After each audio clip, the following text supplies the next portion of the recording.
So it is, as the title said, desiring machines, machines that are desired and machines that desire. So what is a machine? What distinguishes a machine from a tool or a simple instrument? For example, a knife, a hammer, an axe, or a pencil. Tools are technical objects that can be seen as extending or continuing the bodily action. They augment its efficiency to push, hit, tear, pierce, crush, grasp, or throw. Tools are simple instruments, and simple instruments allow us to do better what, to some extent, we can already do without them. They enhance our performance, make the action easier, more precise. They push back the limits of what we can do. What is done with difficulty and imperfectly with your bare hands, feet, or nails can be done better and more easily using a tool, or with the help of a stone, a leaf, a stick, or any natural object that momentarily becomes a tool. We can throw farther using a thruster or a sling, draw better using a pen or a brush. A knife, an axe, cuts deeper, tears thicker material than we can with our teeth or hands. A hammer hits harder, allowing us to crush stones. In all these cases, when using the tool, the bodily action originally involved is, so to speak, developed in the same direction. Tools prolong the bodily intention of the action. They aim at the same goal. When we rake, for example, we more or less repeat the same gesture while using the tool as we do as if we were doing it with our own hand. And the instrument itself imitates the shape of a hand with open fingers. In consequences, tools are generally more or less transparent, so to speak. Their purpose is often immediately visible from their very form. However, a tool by itself cannot do anything. Without a hand that guides it, the tool remains an inert object. Machines, even very simple ones, constitute a completely different type of technical object.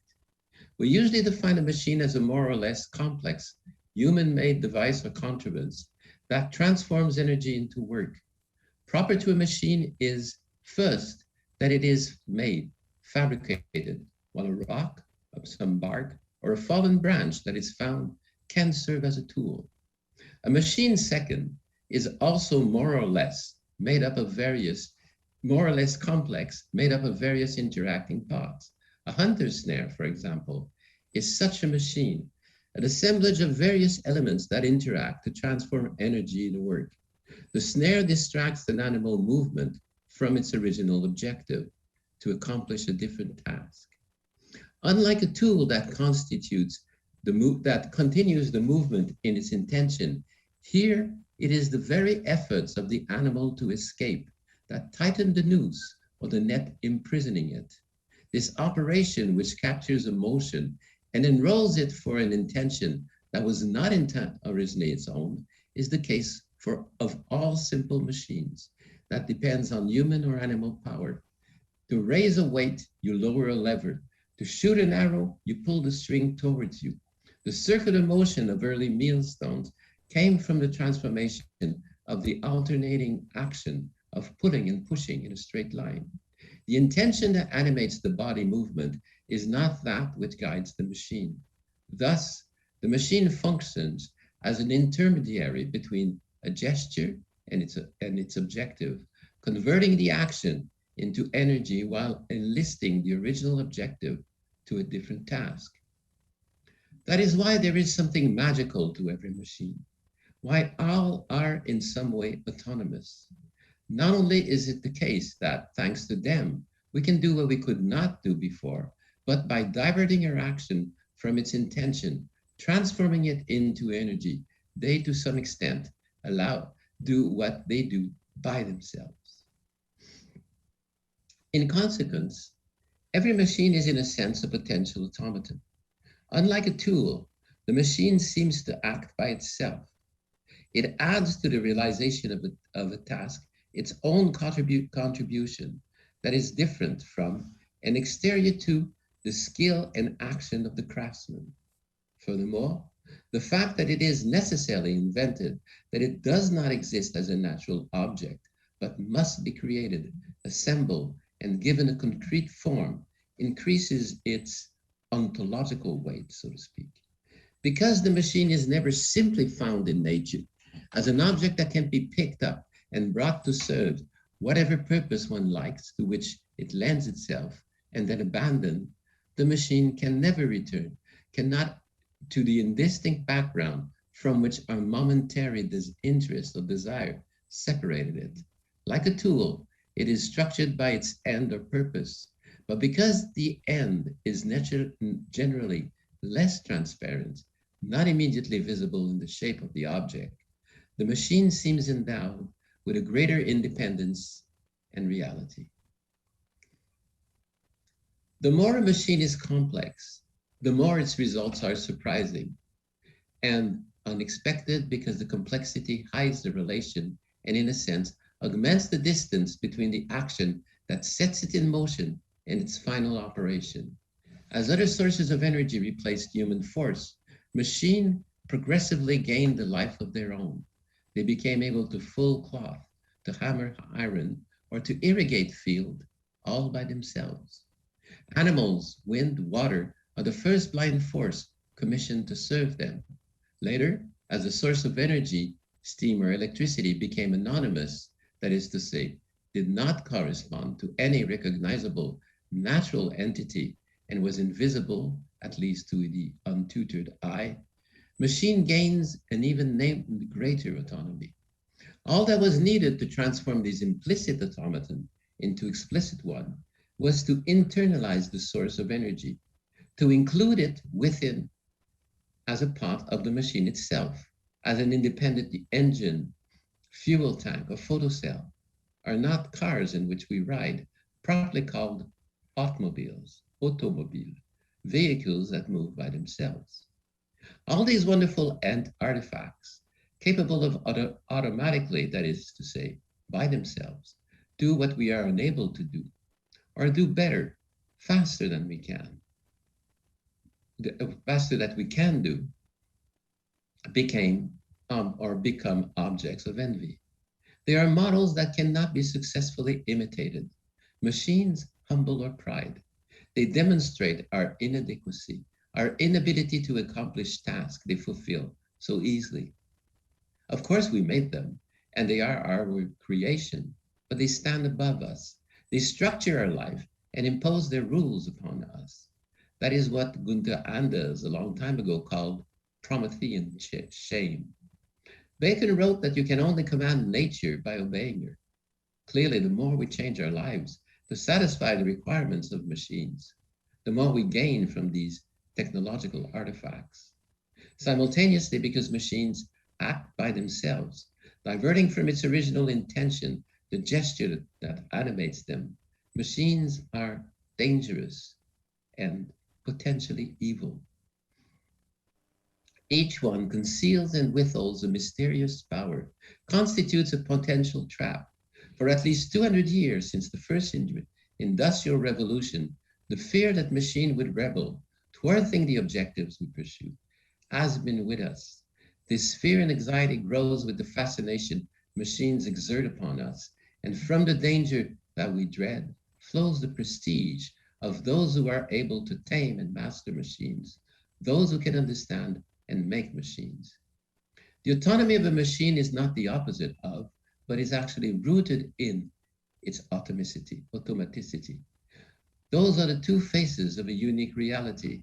What gives to the machine its autonomy and independence is precisely the fact that it functions automatically, the fact that it is constituted of a series of sequentially organized processes related to each other in a way that is relatively independent of whatever else happens in the world. As long as the physical integrity of the material structure that embodies these processes is preserved, the machine remains functional. It can fulfill its task. Thus, a machine's autonomy corresponds to the fact that it is mostly insensitive to what takes place in its environment. That is precisely why we built the machine. The relative insensitivity of the machine towards what is external constitutes an essential dimension of what defines it as a machine. The more device function automatically, the more it is independent from the outside world, and the greater is its autonomy. Of course, like any material object, the machine still depends to some extent on the relationship it entertains to what surrounds it, but we try to reduce this dependence as much as possible, transforming it into a set of variables that we seek to control perfectly: temperature, energy supply, the absence of obstacle in its immediate surrounding, and so on. We ensure the conditions of the machine autonomy of its we ensure the condition of the machine's autonomy of its automatic functioning by trying to endogenize these conditions as much as possible, and by maintaining the relevant variables within some predetermined values. This insensitivity, indifference, and invulnerability to a great many accidents of existence, whether natural or social, is part of what fascinates us in machines. Because this invulnerability is precisely why machines can do better than us and more than us. They do not get tired or do so slowly. They do not get bored. They never lose courage. They may be hard or cruel or user-friendly, as we say, but in any case, they are always equal to themselves. Machines escape, to a large extent, the contingency that characterizes human life, or at least that is what we like to believe. That is why, more than any human person, machines seem to embody the autonomy of the envied model, why they are simultaneously desired and rejected, admired and despised. We desire and fear machines because they manifest this supreme indifference, this invulnerability to which we know we are incapable, but that we would like to possess, the sign of absolute autonomy and power. According to Girard, the autonomy of romantic heroes, that of Don Quixote or Juliet Sorel, dreams of, for example, is a lie. This autonomy is a lie, an illusion for which desire is the original source. The goal of that desire remains undetermined. In Mensonge romantique and Vérité romanesque, Girard defines it as metaphysical desire, which in that book is presented as underlying mimetic desire, or as it was then called, triangular desire. This metaphysical desire does not have any specific object and can be described as the desire for being, un désir d'être. It reflects the lack of being that sends us in search of something that we do not know and cannot define. Human beings, whether children or adults, do not know what they want or desire. They ignore what answers to and can fulfill the lack that it experiences, even when, or adds Girard, perhaps especially when their basic needs are satisfied, they remain discontented. That is why they turn towards each other in their search for what they lack. And from early childhood on, they turn to the others, first parents, and then other adults, who seem better informed about this than they are, who seem more successful in filling this void. These adults seem endowed with a plenitude of being that the child does not have. As time goes by, this admiration and desire shifts from these others who are too different, and an answer is sought among peers, others who appear like possible models. Following a dynamic that Girard frequently analyzed, the target of desire evolves from the object that the model colors of his prestige to the mediator himself. In fact, the mediator was always the model, and the object that he appropriated were to the disciple, but a means of reaching the desired plenitude, a means of which the vanity of which he has now found a desire or discovered. When that happens, the relation is transformed in a way that, in des choses cachées depuis la fondation du monde, Girard describes as the passage from the mimesis of appropriation to the mimesis of the antagonist, and at other places as the disappearance of the object. As they become more and more obsessed by each other, the rivals forget or lose sight of the object that originally appeared to motivate their conflict. Open violence against rival the rivals is only one of the possible outcomes of this transformation of mimetic relation. Sometimes the subject will exert against himself or herself their own violence, which may take a physical or psychological form. In either case, the subject imitates his mediator's rejection and makes his the condemnation of which he is the victim. He recognizes as justified the other's refusal and accepts the banishments by him from the paradise of being.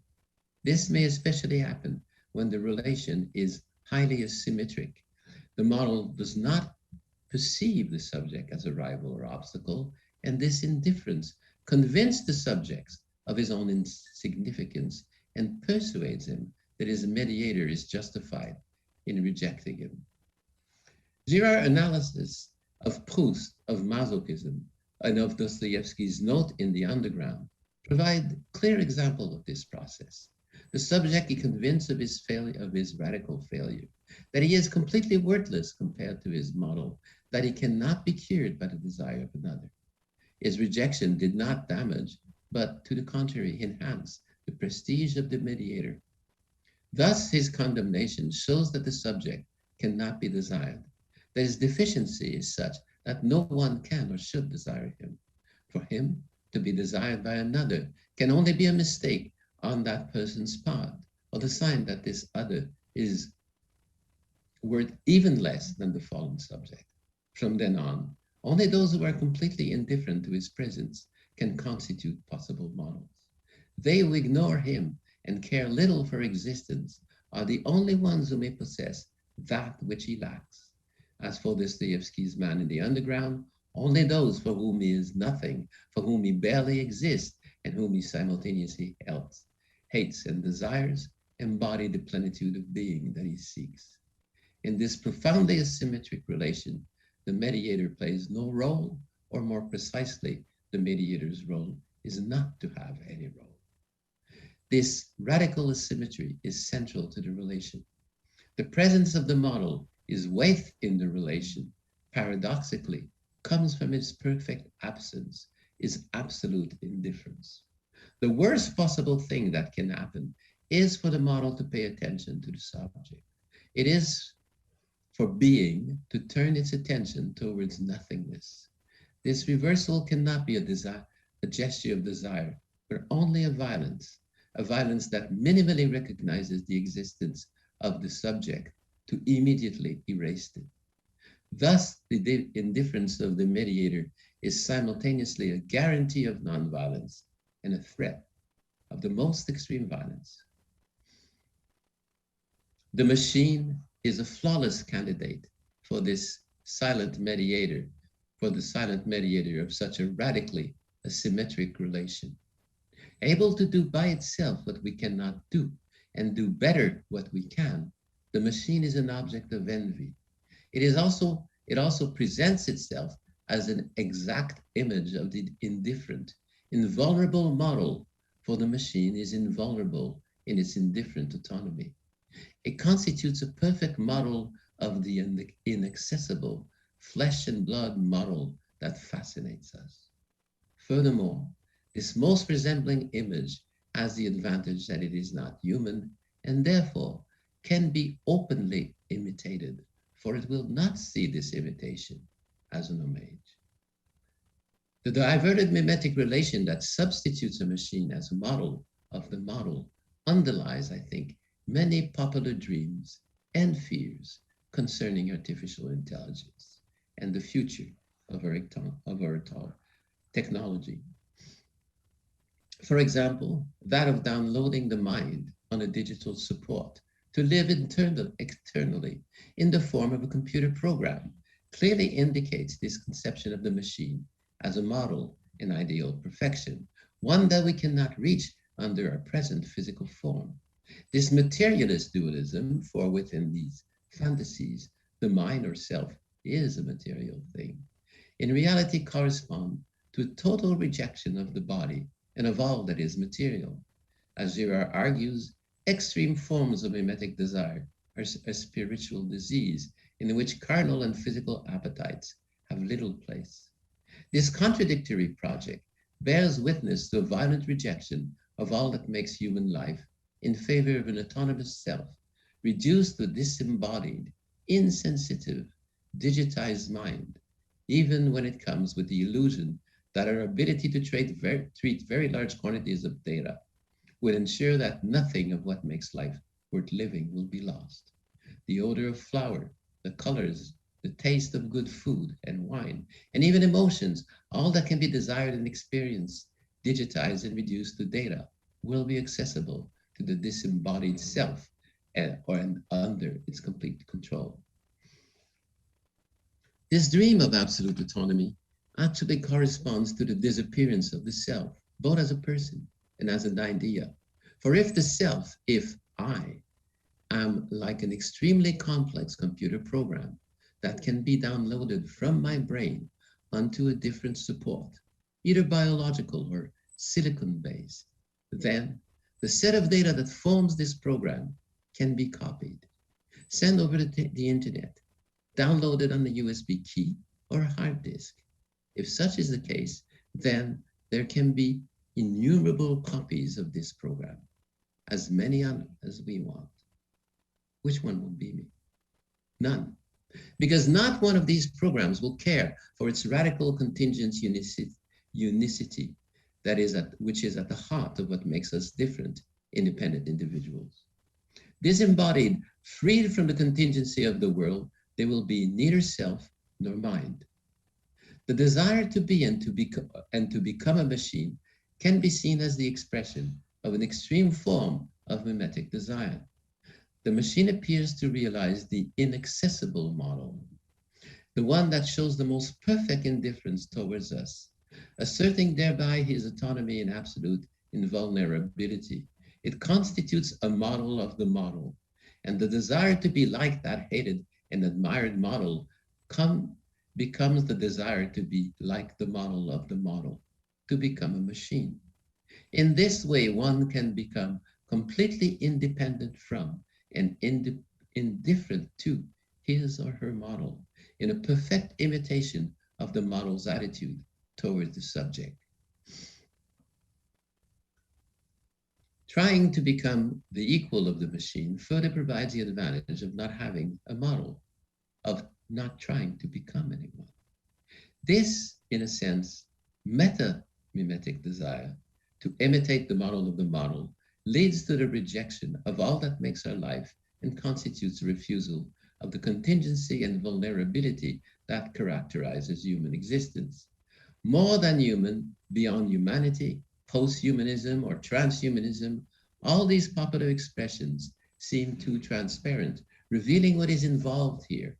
Machines will save us from ourselves. But what exactly do we want to be saved from? From disease, violence, and death, most clearly.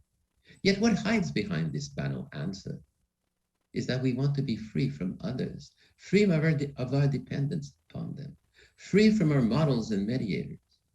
The machine appears to us as the model and as the means of this independence. Our fear of machines, the apocalyptic terror that one day they will conquer the world and exterminate us, this dark side of the force, is but the other face of this same desire. If the subject adores and admires the mediator, he is also terrified by one who can destroy his life by merely looking at him. His fear is directly proportional to his veneration. The judgment that the model, the machine, can pronounce upon humankind is thus final. And if a rejection, it is without any possible redemption. The desire of the machine, the desire to be a machine, is inseparable from the fear that the machine will reject us. It is this final judgment that anticipates those who wait for the singularity, like those who hope for rapture, as well as those who fear that we will become obsolete, replaced by more performing machines, the next step in evolution. The problem is not so much that both think that the only possible end of humanity is to disappear, but what they imagine will take her place. Whether they think that this event corresponds to the advent of a supra-humanity or to our ultimate disappearance is of little importance. In both cases, it is not others, but the machine that is called upon to take her place, revealing that what obsesses these prophets and doomsayers is not so much the fear of an inevitable death as the fear of the other. A love of machine usually takes more peaceful, less caricatured forms than does a desire to coalesce with them, transformed into a string of data.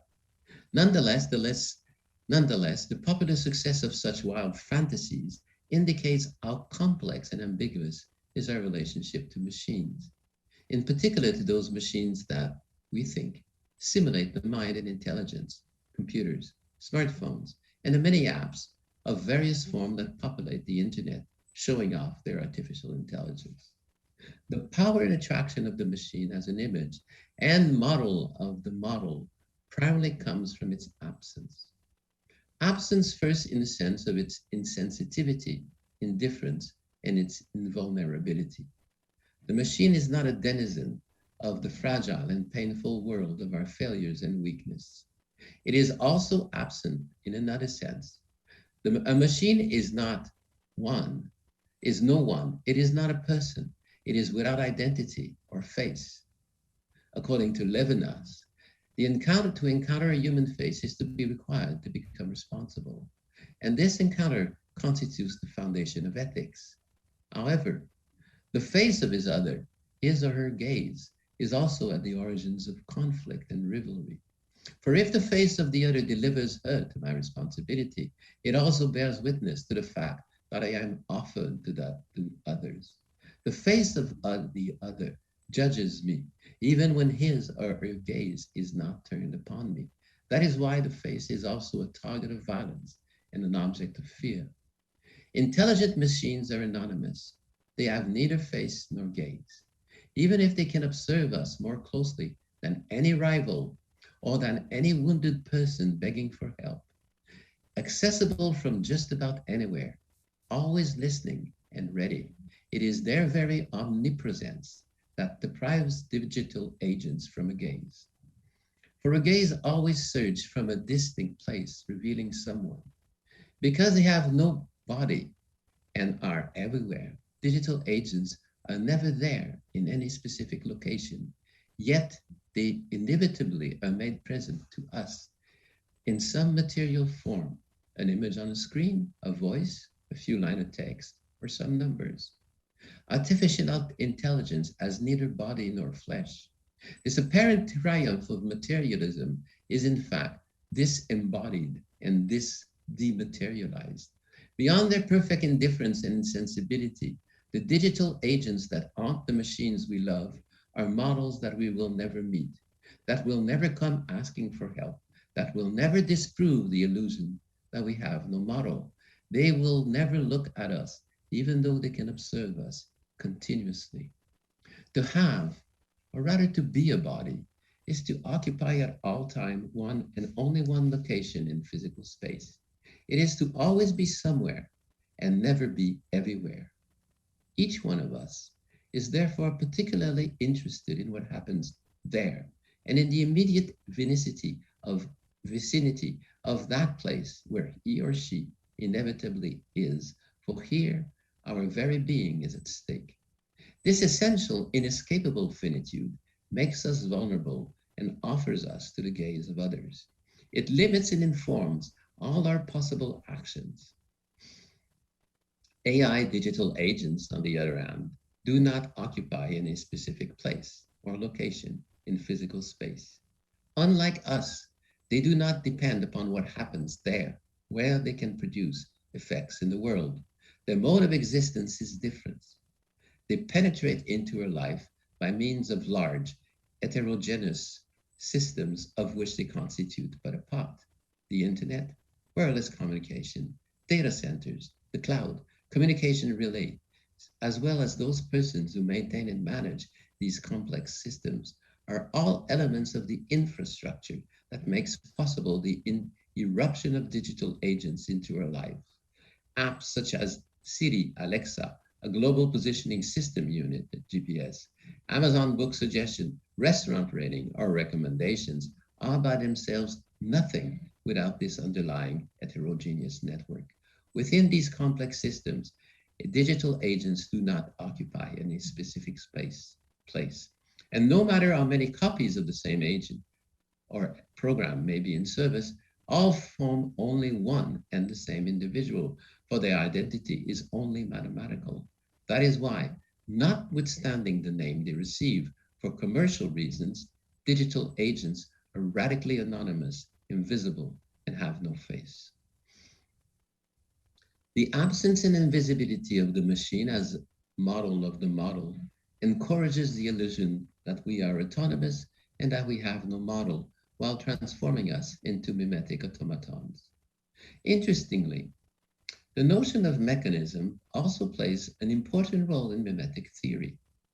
Its central, one could say, foundational hypothesis, first put forward in La Violence et le Sacré, is that of a self-organizing mechanism of violence, a spontaneous aggregation of violent interaction that brings back peace and calm among a community of opposed rivals by coordinating in a particular way their reciprocal effort to destroy each other.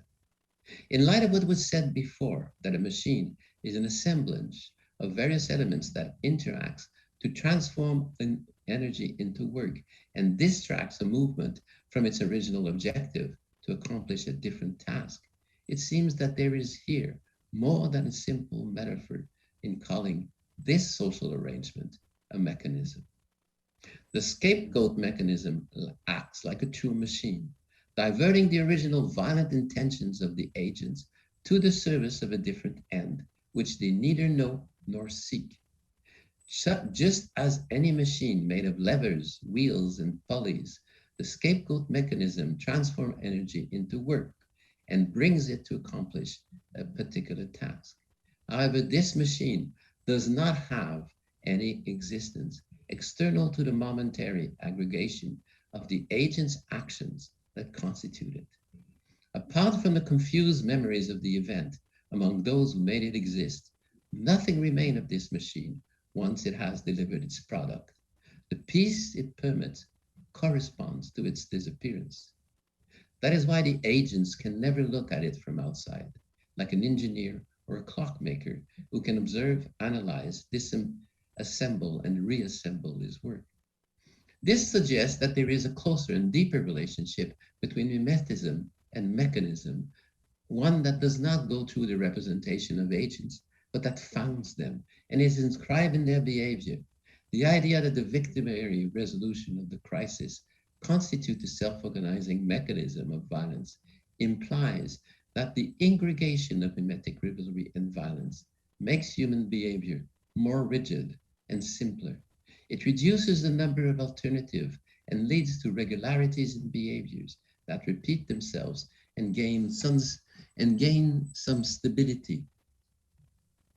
Just as a machine made of wood, steel, silicone, or integrated circuits can only function if its parts maintain their properties and the regular relation between them that allow the process to define it.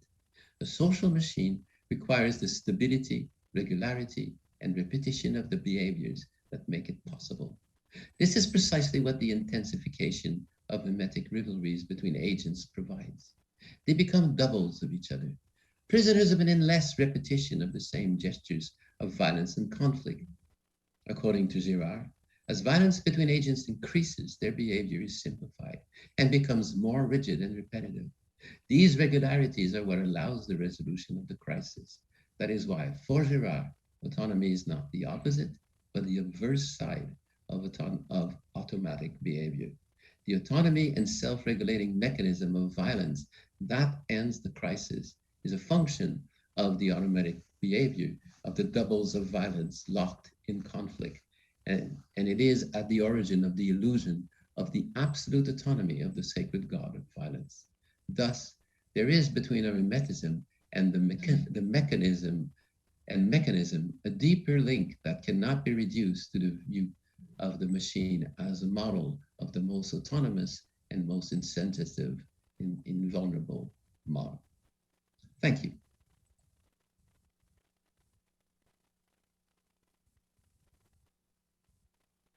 Somebody's there. Thank you, Paul. That was wonderful. We will now turn to a response from Bill Johnson. Okay. I have it. This will not be long. This will be short.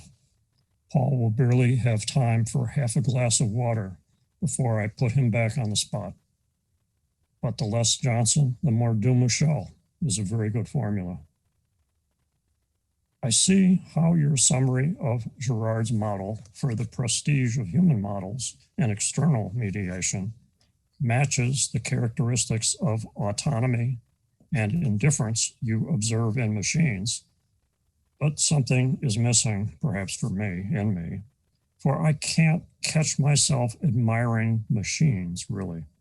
Not really.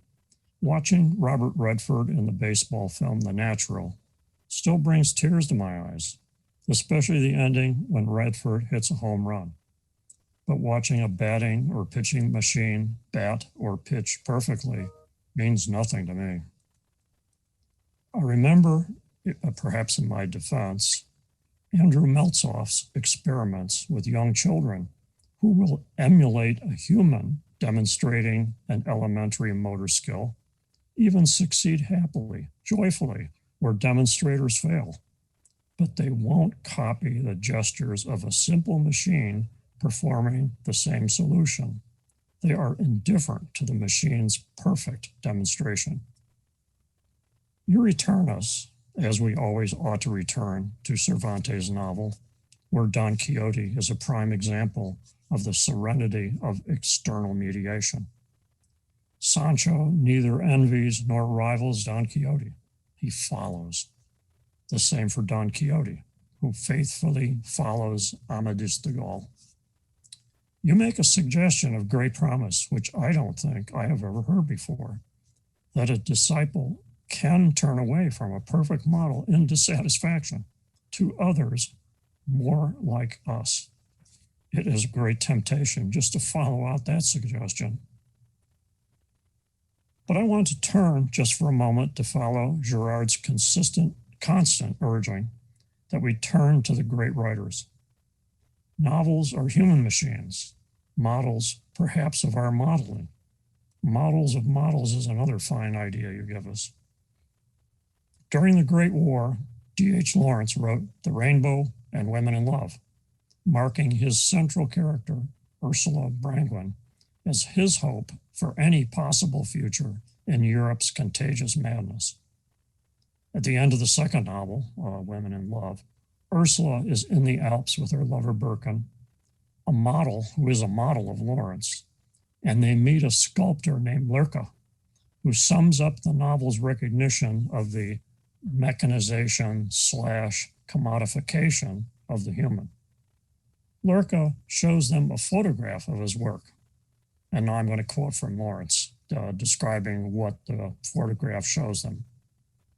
The statuette was of a naked girl, small, finely made, sitting on a great naked horse. The girl was young and tender, a mere bud. She was sitting sideways on the horse, her face in her hands, as if in shame and grief, in a little abandon. Her hair, which was short and must be flaxen, fell forward, divided, half covering her hands. Her limbs were young and tender, her legs scarcely formed yet, the legs of a maiden just passing towards cruel womanhood, dangled childishly over the side of the powerful horse. Pathetically, the small feet folded one over the other as if to hide. These as-ifs are really important in the description. But there was no hiding. There she was exposed naked on the naked flank of the horse. The horse stood stock still, stretched in a kind of start. It was a massive, magnificent stallion, rigid with pent-up power. Its neck was arched and terrible like a sickle. Its flanks were pressed back, rigid with power. That's the end of the quotation. We see how this photograver reproduction of a statuette not a statue. In other words, it's a reduction of a statue to a statuette, which is reduced into a picture, et cetera, is the model of a model of a model. Each stage of reproduction, making the human more of a portable and exploitable commodity. Ursula's sister is entranced. She's enchanted by this. That's Gudrun, Ursula's sister. She's entranced. She's enchanted by this depiction of a young girl at once appropriated and participating in her appropriation in, quote, a little abandoned. So there's the masochism. Ursula, God bless her, does not submit to this model.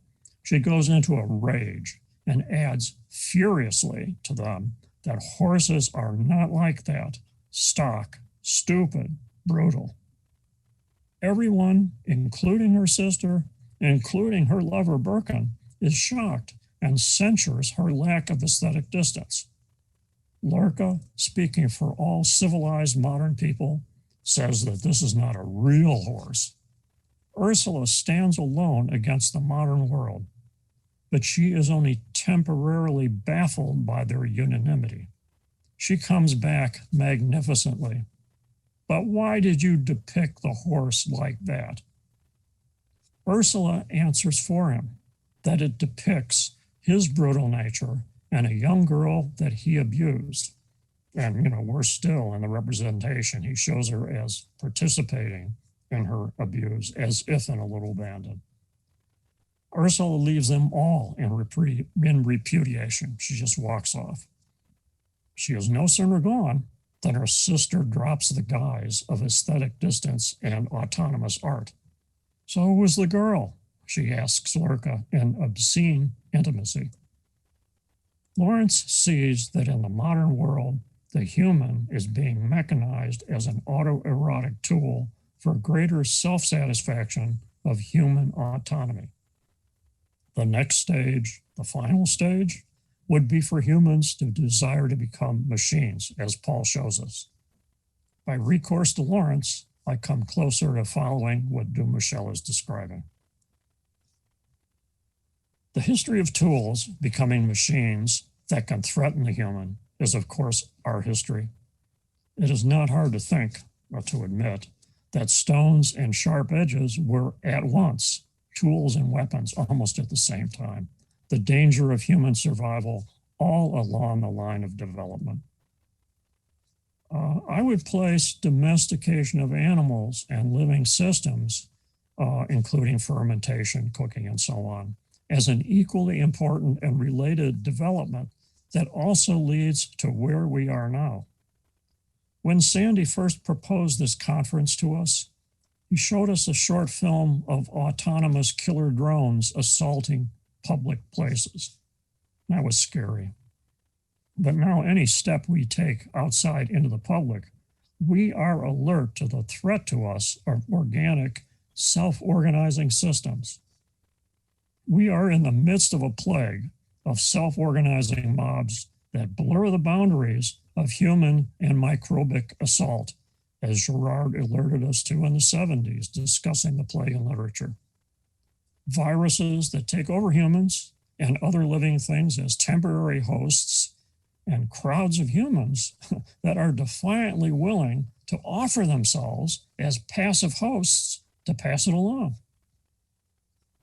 Once at a conference in Innsbruck, I saw Wolfgang Palaver greet Dumouchel's arrival by saying whenever he was stuck for a speaker, he would invite Paul, who would save the day.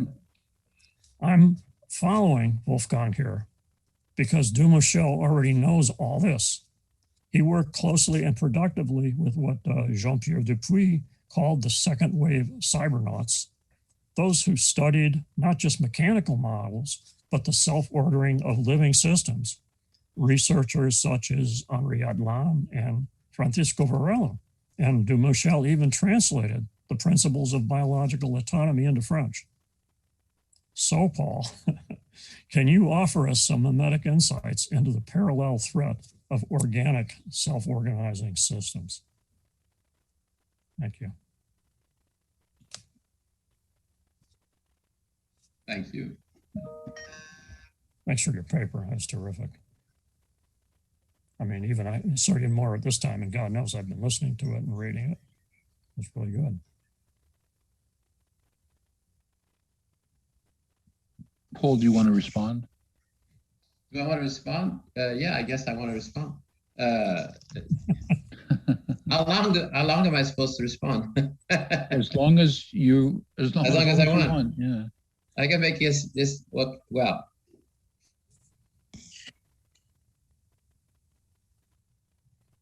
Two comments. Well, first of all, thank you very much. And the first is, I was trying to do different things. And among them, I was trying to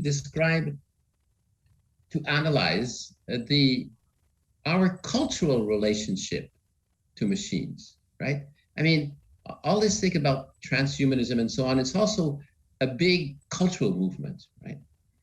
And it is clear that, or it seems to me pretty clear that as far as natural systems are concerned, virus, whatever you want, we don't have that fascination, at least at this point. Mm-hmm. So there's a cultural difference here, which would be very interesting to understand, but I don't really know how we should think about it at this point. But I think there is something important to understand there.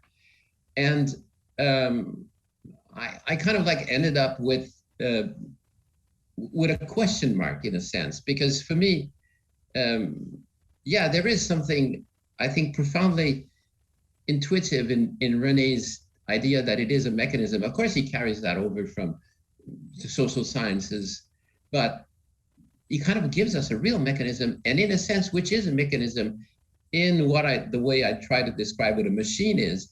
And the way I try to describe what a machine is related also to something which I always thought very fascinating, which is that we talk about machine, but we also talk about machinations, evil plans.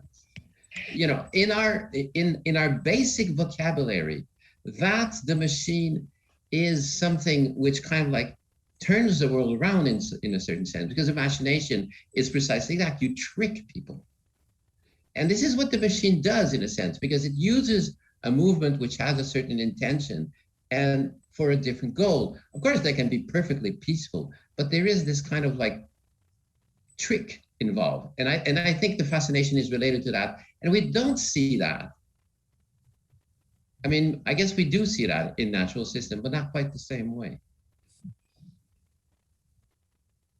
So yeah, that's my first line response. We have, do you want to have a second line of response, or should we go to other questions? Yeah, we should go to other questions. And okay. I will get my second line to other questions. Okay. Nadesh Lotu has, I'm assuming, Robert, that we cannot allow these individuals who have posed questions online to speak for themselves. I have to read them, right? Is that correct? Correct. Yeah, okay. All right, here we go. Nadesh Lotu writes, thanks for your talk, Paul. Given the disembodied, abstract, and ideal notion of the machine qua savior, ever-present, indifferent model that you so eloquently described, would you agree that behind contemporary fascinations for technology is a form of Platonism or idealism, a techno-Platonism that is potentially inimical to embodied life with strong pathological drives? Nietzsche and more recently Steger also analyzed. And if so, would you agree that there is a double evaluation at play? On the one side, an all too human fascination for machines leads to the risk of rigidity, but also nihilism of life, negating tendencies, a risk haunting the age of technological progress. Conrad would ironically call an outpost of progress. On the other side, machines, digital agents, etc., offer potential possibilities to solve material imminent problems. In short, machines as hyper-mimetic pathologies, sickness and cure. Just some thoughts, thanks. Okay, thank you for that question. That's very good. It's very, very interesting. First, I agree with the Platonism. Actually, there is an interesting article, I can't remember the name of the author, which is Big Data as Neoplatonism. And so there is a disembodied relationship there, and there is a representation of that the real world is not the world of objects, that the real world is the world of data. And that is really a form of Platonism. Concerning the second part of the question, I would agree and kind of disagree, because what I wanted to describe was not so much machines, in a sense, as our attitude to machines. There is a difference here. I mean, clearly these are tools. Clearly they have no soul. Clearly they have no spirit. They have none of this. And they can be used in a very useful and specific and great way. And we do that. But they also become for us, but not because of them, but because of us, objects of fascination and then we get into this kind of like cultural confusion, which I think is very, very important today. And there's another dimension which Bill Johnson mentioned, which I didn't really talk about because you cannot talk about everything and then it becomes too complicated, which is the economic dimension. I mean, it is clear that our relationship to artificial intelligence is not only mediated, but I mean structured by the fact that these objects are money-making machines, that what is presented to us as intelligence are stupid systems, but useful for enterprises. So that dimension is absolutely important. And I haven't really dealt with it, but I mean, I think it is a fundamental part of the problem and of the issue, right? Okay, we have a question from Steve McKenna. He begins with a quote, "Free to be free from others," unquote. Isn't this suicidal, McKenna asks. We know that machines are not alive. Is it that we envy and desire not their being, as in mimetic theory, but their non-being? A Freudian Thanatos Toadstream urge, perhaps. Okay, good question also. I think, when in mimetic theory, or at least when Girard, at the beginning of Mensonges Romantiques, introduces the idea of metaphysical desire. The idea is that mimetic or triangular desire is désir métaphysique dévoyé. In other words, which is taken from its real object, which in Girard's thought is God, which is being, to something else, and that something else is non-being. So in a sense, you're right, and this is exactly the same thing. In other words, when within mimetic desire in its critical form, so to speak, between humans, the same is going on. We are fascinated by what is not there, not by what is there. Another question from Eric Buys. With the potential disappearance of the object in mimetic interactions, there also happens a disappearance of the objective as mediators open up a wide range of possible objectives. Paradoxically, the other as well as myself appear as potential objectives beyond what we can consume with our bodily tools. This allows for loving relationships as well as destructive ones. Instead of eating food, the anorectic devours the perfectly controlled model with their eyes. And then he goes on. It seems the detoolization of the human body is at once the locus from where embodied meaning originates, as well as the locus from where disembodied machinations spiral out of control. Is it perhaps necessary ethically, psychologically, socially to allow for the experience of the vulnerability and fragility of the human? Sorry, I'm trying to move the question. The vulnerability and fragility of the human body in a virtual world of machines and machinery. And what would that look like? Sorry. Well, I don't know if that is possible. I'm really responding to the last three sentences of this very long question comment. I think that it is right that the vulnerability, fragility of the human being is really what is at the heart of this. And this is really what is at the heart of our embodiment. And can this be done in a virtual world or artificial world? And the people will answer, well, yeah, of course we could figure it out. We could make, a technical system that will work. And it will miss something, I think. And what it will miss is that it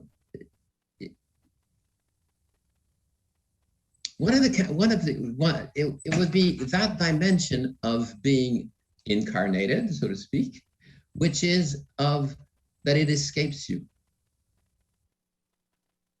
It is beyond your control. It is something, your place in the world is just where you happen to be. And that is not something that, no matter how you change in physical space, this is not something you can change. And your fragility comes from that. And in an artificial system, it would be something which would be created as momentary by the system, unless we become artificial creatures. But then there would be a real problem there, because the issue of becoming data is the issue of becoming multiple. And that is what is ruled out by our incarnation. There's only one of us, each one of us, and we cannot escape that.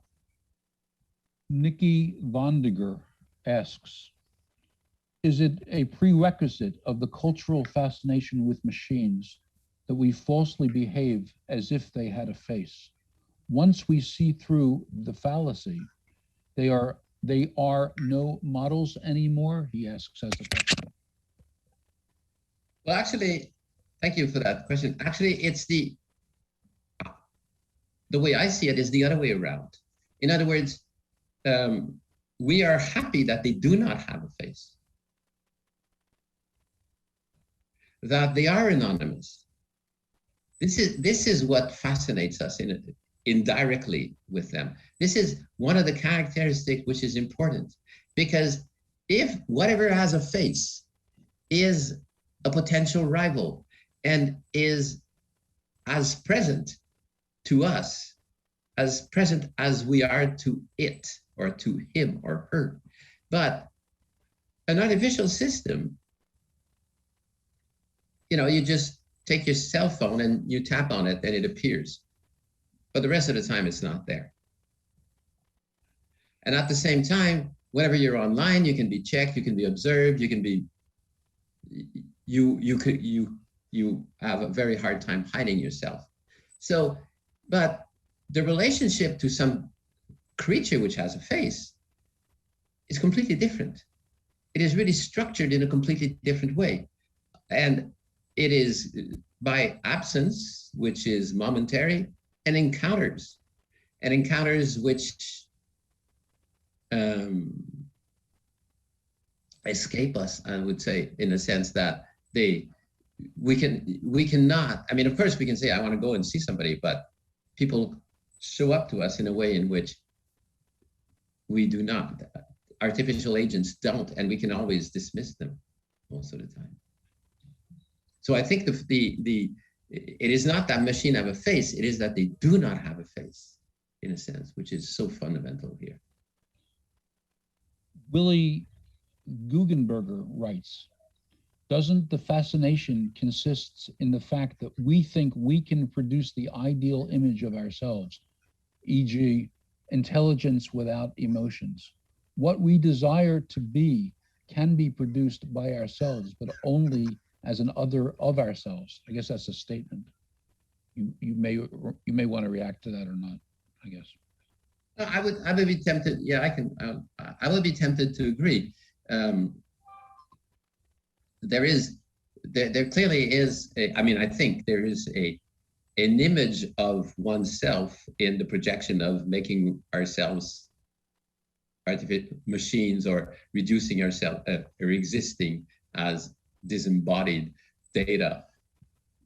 There is at the same time an image of ourselves, and it is most certainly related to emotions or to the way we represent emotions, because I think emotions are typically involved in our relationship with others.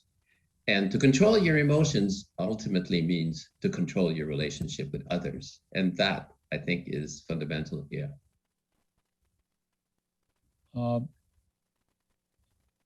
Liao, I'm sorry, but I can't pronounce her last name. She asks, is it the machine that has a desire to imitate the human, or the human that has the desire to imitate a machine? Or does the human have a desire to make a machine that imitates? Right, thank you. That's a fundamental question. My talk was entitled "Desiring Machines," machines that are desired and machines that desire. And as an early reader of my talk before, when it was just a manuscript, told me, interestingly, you didn't talk about machines that desire. Mm-hmm.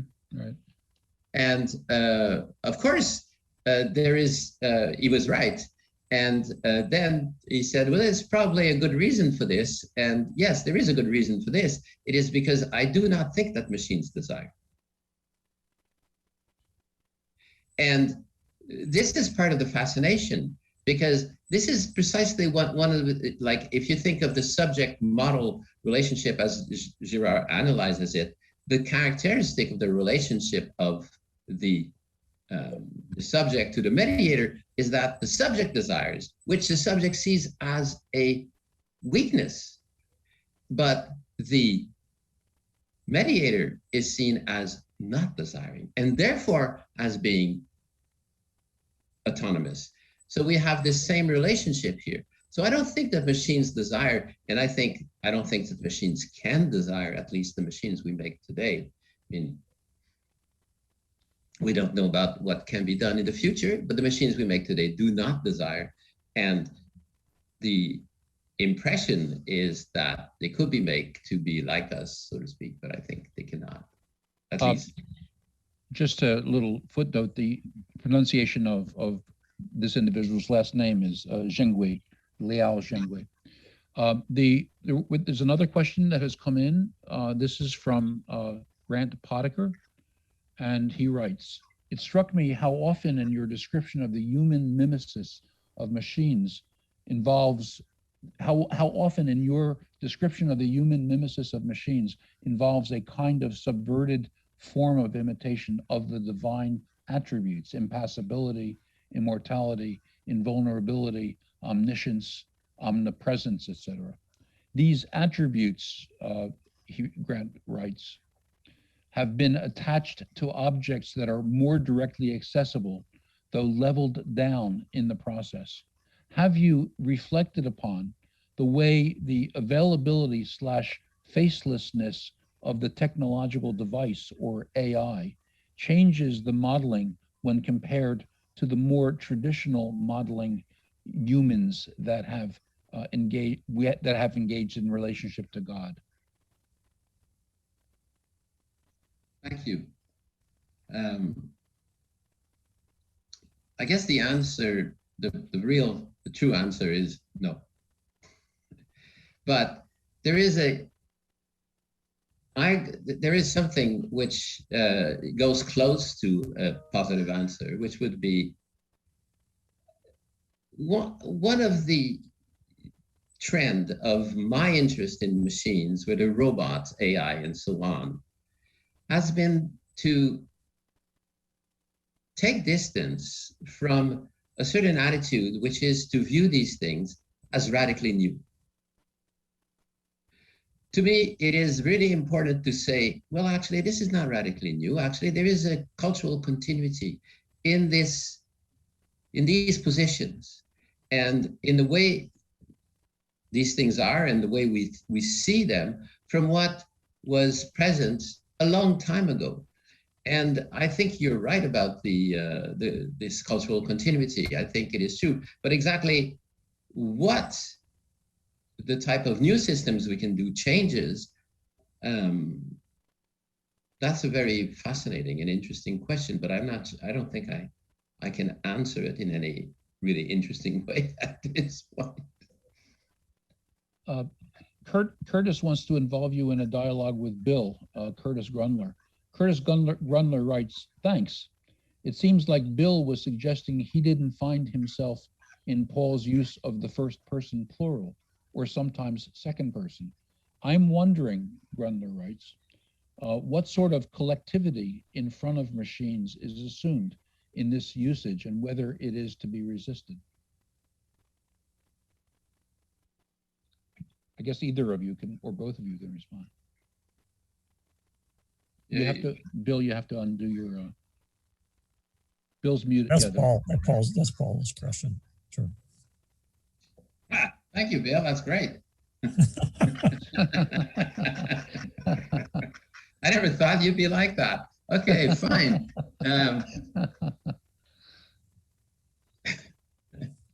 So what's the point of the we? Well, the point of the we is that is the English language. French would be in the same situation.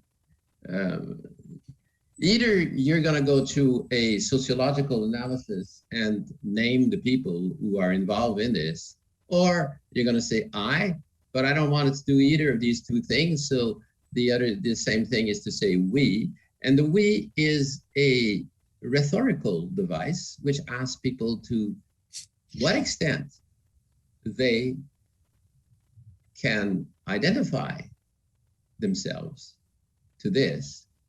And it doesn't impose them to identify 100%, and to what extent they can recognize others who can be identified with this. So, but I don't see how I can avoid the we, to tell you the truth.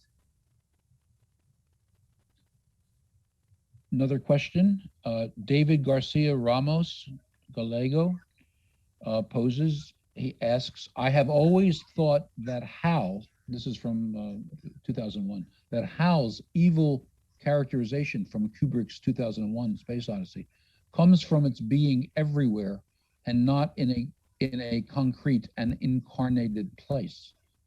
And also about what Curtis has just said, the previous question, Tomasello's model of the origin of humanity is built on the interaction between first and second person, the first person plural, the sharing intentionality. Do you think machines are able to be moral in that sense? And finally, do you think the interaction between robots and humans as a sort of Mobian strip? That was what I thought of after reading your Boone Living with Robots. I like that question. Yeah, I think I'll let you answer, Sandy. It seems that it's really good for you, that question. Okay, now that I've laughed and done this, I don't really remember the beginning. Okay, I've always thought, David writes, that Hal's evil characterization from the movie comes from its being everywhere and not in a concrete and incarnated place. And also about what Curtis has just said, Tomasello's model of the origin of humanity is built on the interaction between first and second person, the first plural, the sharing intentionality. Do you think machines are able to be moral in that sense? And do you find the interaction between robots and humans as a sort of Mobian strip? Between moral was the question, was the word, right? Yeah, moral. M-O-R-A-L, yeah, moral. Yeah, yeah. So I tend to be reticent to make general statements concerning what machines can and cannot do. And one of the reasons for this is I think that to some extent, the machines we have are the machines we want, not the machines that can be done.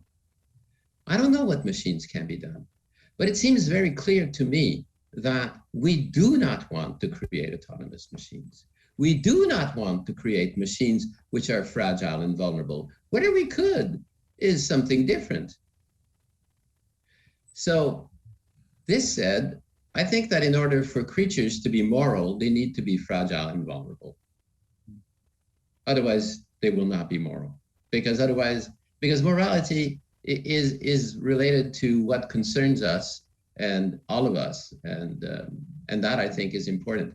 And there's another dimension to incarnation, so to speak, or to being embodied, than as opposed to being an abstract system, which I think is fundamental, is that 4 million different versions of the same act have exactly the same vision or the same outlook on the world.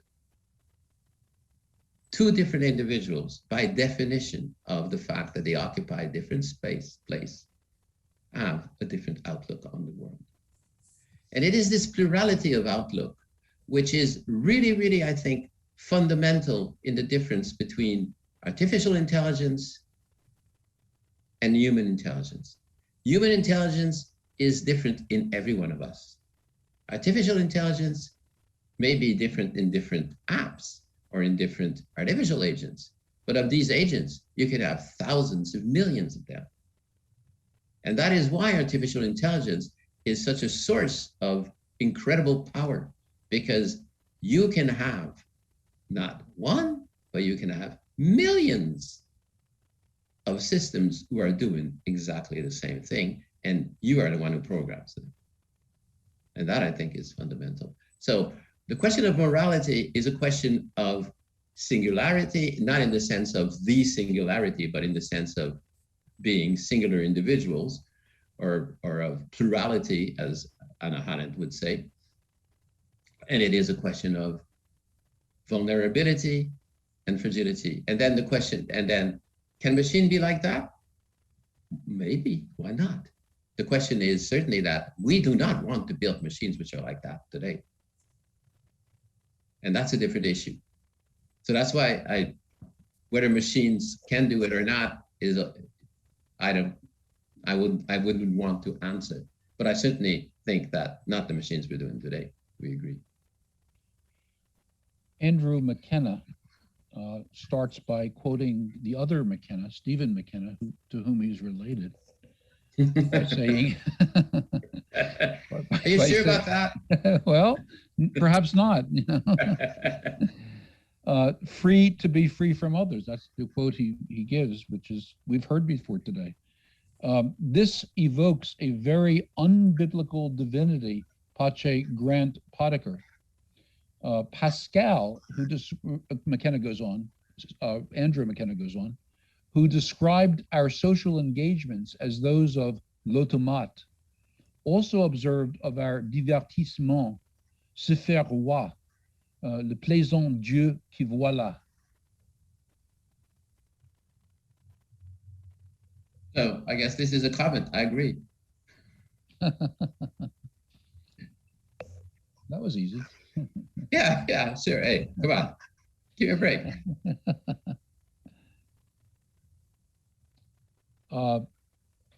We've seemed to come to the end of the questions.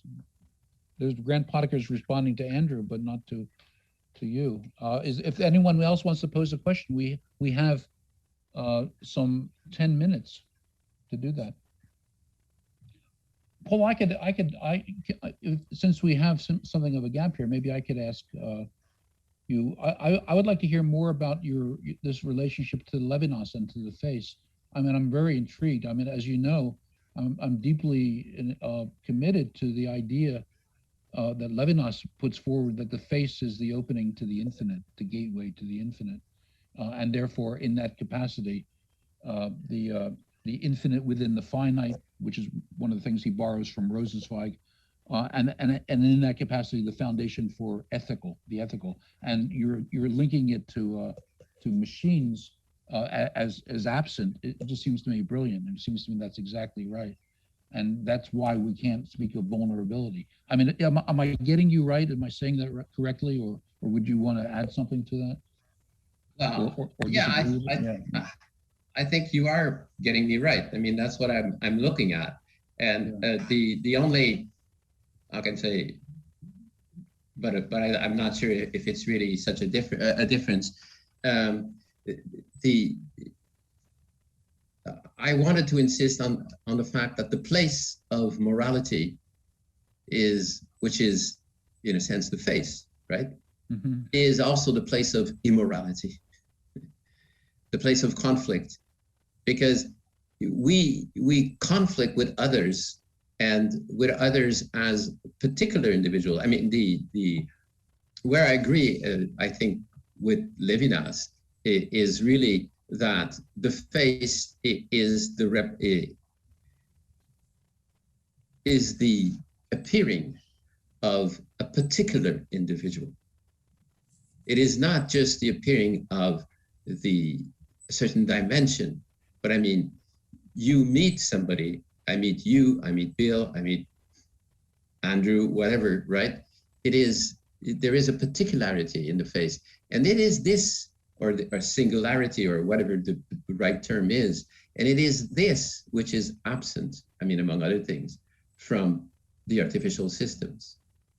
They don't have that. And that particularity is, of course, inseparable from our vulnerability. Mm-hmm. Right? I agree. I think so. So I agree with you fundamentally, right? I think you're right in the interpretation of what I said. Andrew Bartlett has posed a question. What is your opinion of Ray Kurzweil's prediction or prophecy of singularity, the singularity capitalized, capitalized singularity? Cool. He doesn't. That's all he asks. That he doesn't. He doesn't add anything to that. Yeah. Well, in a sense, yeah, that's pretty much. That was kind of implicit in what I was saying, right? Yeah. I mean, I think the singularity is not going to happen. And I really think, as I said, some people wait for the singularity as others wait for rapture, right? In other words, as being like this great transformation. Well, no, it's not going to happen. Forget it. Right? But there is something perhaps one can add there, which is that there is a hidden religious dimension there in that fascination, I think, with this kind of like transformational capacity of technology, as if technology was God, right? There is a religious dimension there, right? And actually, I've always thought that in Star Trek, the Borg, should not be considered as a species. They should be considered as a kind of religion. Ryan Smock has introduced a comment or a question. We'll see what it is when we read it. In response to Sanders, your comments about Levinas and the face, it is true that machines do not have a face which provokes our empathetic response, but in a social media environment, even human users no longer have a face which we respond to. Users can choose what images, and many do not even have faces, we see of them. We now only communicate through text. So to what extent has even our person-to-person communication become machinated? To what extent are we communicating with models of models of models? I guess there is a question there. Yeah, Yeah, thank you. That's a very interesting and good question, I think. I do not. It is certainly the case that, and especially since the pandemic, that we are communicating in this disembodied way more than ever before. It is certainly not the case that that is the only way we communicate. I certainly hope that it is not for anyone. I think we all also communicate in a different way. And what it does, though, certainly, is that it changes the distribution, so to speak, of who you communicate with in person, face to face, and who you communicate with in this artificial way. And I think that's fundamental. Now, in a way, it is true that individuals who are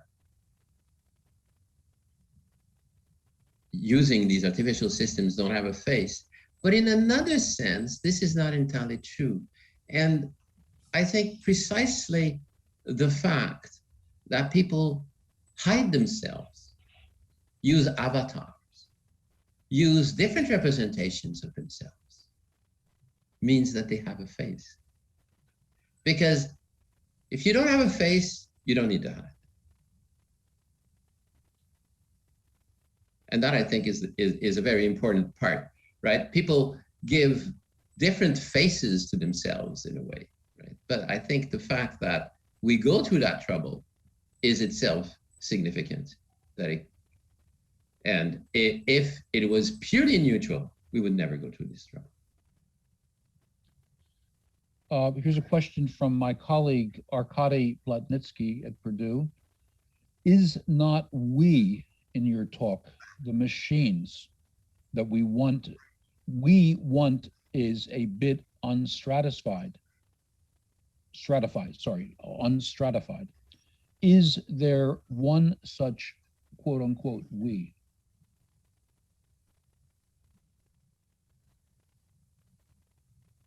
I'm not, thank you. I'm not sure I mean, is there one we? No, there are many we's will be the answer, in the sense that, as I was saying before to another question related to the use of we should not be seen as universal in an absolute sense. But as I said, it's a rhetorical device. And the other part is, isn't we the machines? Yeah, right. Yeah, and I think our tendency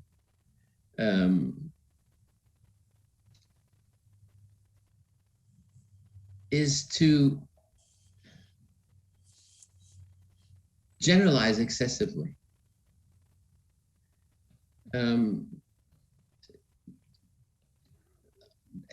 The talk this morning, at some point, someone said, well, you know, artificial intelligence can learn from its mistakes, which we cannot do, or which humans cannot do. I mean, humans are quite bad at learning from their mistake, but they certainly can learn by their mistake, and they do learn by their mistake every day, all the time. But there's many mistakes which they seem to have a really hard time to learn from. I mean, we all seem, I guess, each one of us, have a hard time to learn from, and we'd be happy if it were different. But to say humans cannot learn from their mistake is really an excessive generalization. And of course, the we is an excessive generalization, but it's an excessive generalization which wants to give itself as excessive, so to speak, would be my only possible answer to this. Arkady clarifies with a follow-up his question. He writes, some of us might want different machines, question mark. No, question mark. We are not machines. I did not say this.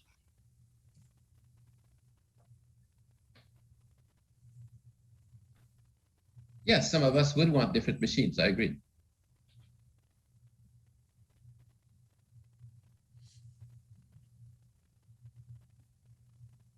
Dietmar Regensberger has a question. I think this we're heading towards our last exchange here, so this will be, we'll call this our final question. But Dietmar Regensberger writes, Paul, I agree that our fascination for machines have to do with their emotional indifference, coolness, that we want to achieve but cannot.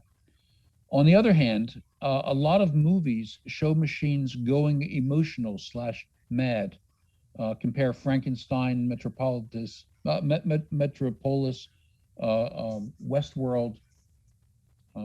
Shifting around here, I think I've lost the. Sorry, it just shifted a question and I've lost the. All right.